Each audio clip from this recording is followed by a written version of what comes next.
Hello everybody, welcome to my channel. It is Binky here today to try a new palette. So I do have a series in which I talk about things that I bought this year. So I'm not going to really talk about the wear time here because I won't know. I will film it at the end of the day and talk about how I felt about the wear time and things in the video, basically of what I bought for the month of February. Trying to do a little bit more of a lower buy this year. So this is something that I did buy. I don't use Chantecaille a lot, to be honest with you. It's very expensive.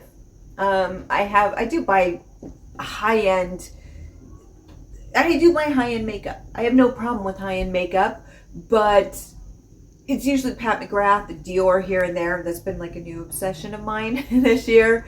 But beyond that, I don't tend to buy it too often. As far as Chantecaille, I have bought a couple. I didn't buy their palettes before, but I was given one for free, and then another one I did buy, but it came damaged and a couple of the shadows were broken and it was sold out. So the company just basically said, here, just keep it. I showed them pictures, they saw it was damaged, and they said, don't even worry about shipping it back. Sorry for the inconvenience. So yeah, so that's basically a little bit of history. And the reason why I don't, it's not because it didn't do anything wrong, it's just,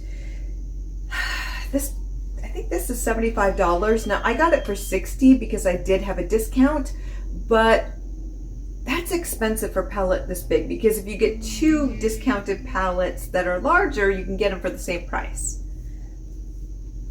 So that's a lot more shadow than just this. I mean, that's a big price tag, but it is beautiful packaging.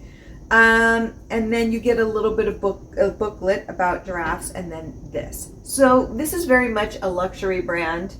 I do have luxury brand products. I use Pat McGrath, and Dior has been kind of my jam lately. Wasn't before, but all of a sudden it is. So Chantecaille, yes. I don't know what possessed me. It just did. I think part of it was the cool tones of it all, but it's beautiful packaging. But this is the size. So it's about a dime size for every shadow. Yeah, I paid $60. So that's a lot of money. It is for this. That's basically $15 a shadow. 2 of them are mattes and 2 of them are special. So I only bring this up because I would normally not spend it, and I'm going to be honest, I don't know why I did this time. But I am intrigued, and it is beautiful. So what we're going to do is we're going to go ahead and try it, because the other 2 palettes I never end up trying. They're here, well, one's broken. But the shadows are still kind of usable.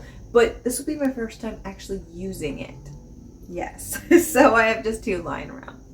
So what I'm going to do is go in with the crease shade, the lighter, because I'm fair, and go ahead and put that in the crease. Now it's pretty light, but I mean that's okay because you can always build it up.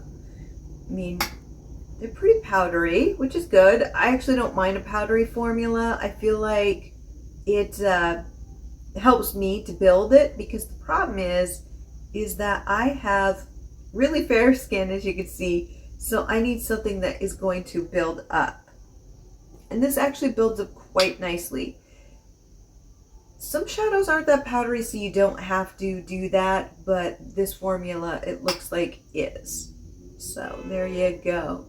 Okay, that goes in really nicely, actually. So I actually really like that. So the next thing that I am going to do is take this little guy here and then put that in the corner. I don't want to, let me just tap it in there a little bit, and then we'll work it out a little bit more. There we go. Oops, a little bit dark there, but these are really easy to work with, is what I'm finding. And then I'll just take this guy and blend it out. Okay, that blends in really nicely, actually. It is very easy to work with, which I like, because you get some that just don't work well, or for me, they just stick to the skin a little bit much, and then it's just like, oh my gosh, they don't blend out. And part of it is when you're as fair as I am, it's kind of tricky. So then I'm putting the lighter one here underneath, the one that I started with, and just putting it slightly. Not the best brush for it, but it worked. The formula is really great. I will say that the formula is excellent. So what I'm going to do is take this and then put it across the inner corner. Now you can use your brush. I've never been into that. I actually prefer to use my fingers. I just think it's gentler on the eyelid, but that's just me. You may not want to. You can use a brush. This is my technique, and I feel like you either like using the finger technique to put on eye makeup or you absolutely despise it. But for me, I've always been a big fan. So there we go. That goes on really nicely. It's a pretty shade. You know, it's pearlescent white. It's very nice. It's very, very nice. Yeah. Whoops, there's my wipey. So, it's right in front of me. So now I'm going to take this beautiful color. It's kind of like a purpley taupish color. Though it's not really coming on that strong, but it may read differently on the eye.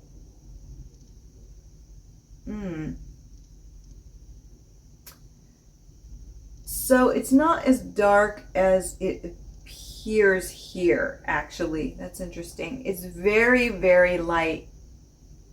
It's a little bit deceptive to what it is in the pan, but that's okay. So this is for a very light eye look. And I'm actually okay with that, because for me, I don't tend to do wild eye looks. I tend to be very natural with it. And then go back in and just kind of fill this in a little bit. And it's very simple. It's very, very simple. Yeah. It's very simple, but let me just show you what these colors are like. So these are the two special shades that you get. And that's what I'm talking about. It's very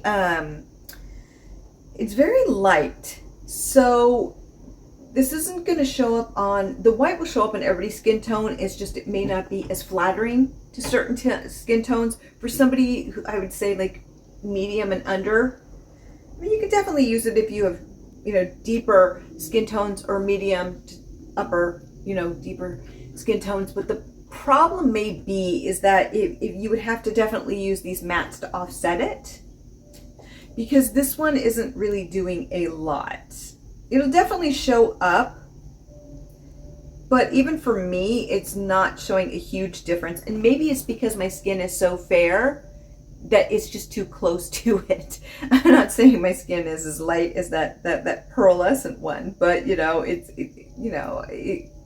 maybe that's just it. Maybe it's not that dramatic on me, or it could be that it's just not going to be that dramatic on anyone. And maybe that's the aesthetic of Chantecaille. So it is what it is. This is like my first real experience using it. So there you have it. Okay, so this is the finished eye look, and I'm pretty happy with it. It's really, really, I'm very satisfied with it, except for this wonky wing. I've been getting a lot of those lately because NYX discontinued my Holy Grail eyeliner. They discontinued it, and I've been working with Suva Beauty and CoverGirl, and they both do not work that well. So, especially the CoverGirl is just very watery and with hardly any pigment. So good luck. So if you have any suggestions for a new eyeliner that is the brush, not the felt tip, much like NYX, please let me know, because they destroyed me when they discontinued that. But we're trying. We will find something. So, but beyond that, I do love this eye look. I think it is a great eye look. It's beautiful. Not even going to deny it. It's gorgeous. Now the shadows, and I did do this, it's kind of like gold. When you swatch these, it's like gold. I know, these are expensive. So this is what it looks like, basically. Those are kind of sloppy swatches, but swatches nonetheless. This is what, that purple one's pretty bad though. There we go. So this is what it looks like. And you can see the browns are pretty close. One's a little bit more warm tone and the one on the bottom is a little bit more neutral. So this is what it looks like. It's very much a neutral palette. This isn't something that's mind-blowing or anything, and I don't think that's the point of Chantecaille.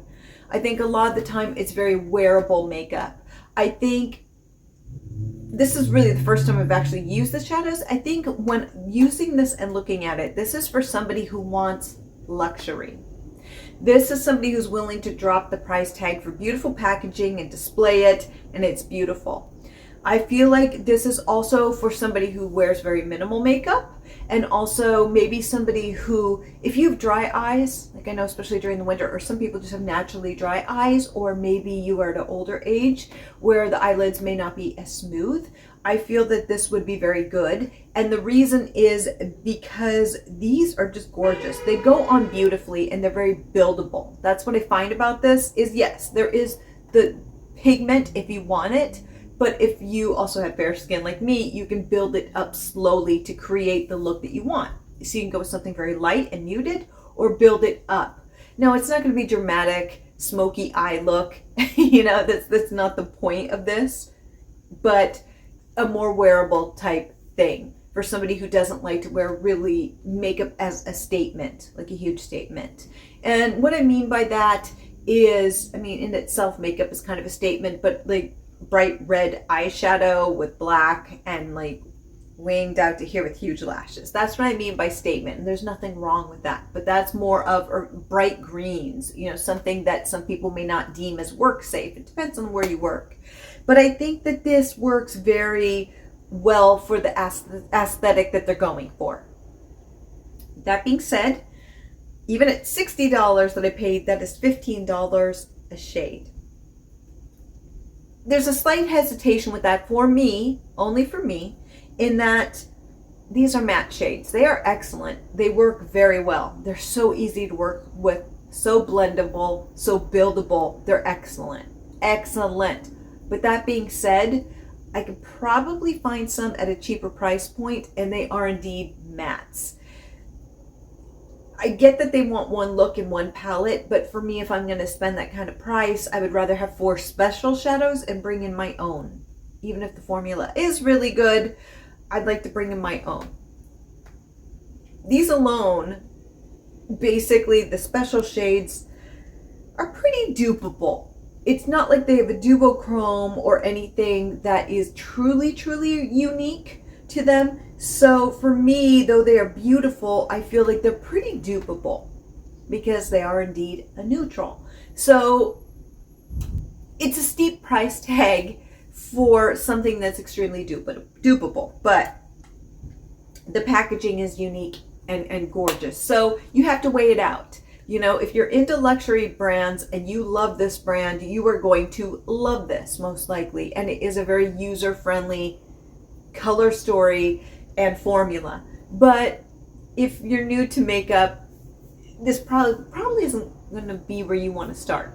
You know, and I'm not judging at all. I know some people go, whoa, I'm not paying that. And it's like, look, I won't judge it because I paid $50 for one candle. And that's okay. We all have our vices, so no judgment from me. I will pay those prices. And I paid for this at a discount, but I did pay for it. So, you know, it's just weighing it out. But it is a very nice formula. It's just, is the luxury price tag worth it to you? And it can be, and that is fine too. So let me know what you think below. And until next time, have a fabulous day, my friends. Bye. Pulling teeth. Pulling teeth.